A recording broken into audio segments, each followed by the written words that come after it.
IPL season 19లో రాజస్థాన్ అదరగొడుతోంది. వరుసగా 4 విజయాన్ని అందుకుంది. రాత్రి ఆర్సీబీతో జరిగిన మ్యాచ్లో రాజస్థాన్ గ్రాండ్ విక్టరీ కొట్టింది. ఈ సీజన్లో ఆర్సీబీ తొలి ఓటమిని చవిచూసింది. ఆర్సీబీపై రాజస్థాన్ రాయల్స్ 6 వికెట్ల తేడాతో ఘన విజయాన్ని సాధించింది.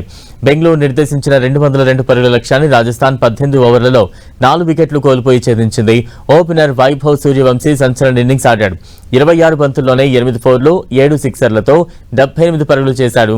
ఇక ధ్రువ్ జురెల్ కూడా 81 పరుగులు చేసి విజయంలో కీలక పాత్ర పోషించాడు. Jaiswal, Riyan Parag, Hetmyer batting లో విఫలమయ్యారు. లక్ష్య ఛేదనలో వైభవ్ అవుట్ అయిన తర్వాత రాజస్థాన్ ఓ దశలో తలపడింది. అయితే జురెల్, జడేజా క్రీజులో పాతుకుపోవడంతో చివరికి విజయం సాధించింది. అంతకుముందు రాయల్ ఛాలెంజర్స్ బెంగళూరు బ్యాటర్లలో రజత్ పాటిదార్ హాఫ్ సెంచరీతో కెప్టెన్ ఇన్నింగ్స్ ఆడాడు. విరాట్ కోహ్లీ 32 పరుగులు చేశాడు. వెంకటేష్ అయ్యర్, రోమారియో షెఫర్డ్ పర్వాలేదనిపించారు. తొలుత బ్యాటింగ్ చేసిన బెంగళూరు జట్టు నిర్ణీత 20 ఓవర్లలో 8 వికెట్లు కోల్పోయి 201 పరుగులు చేసింది.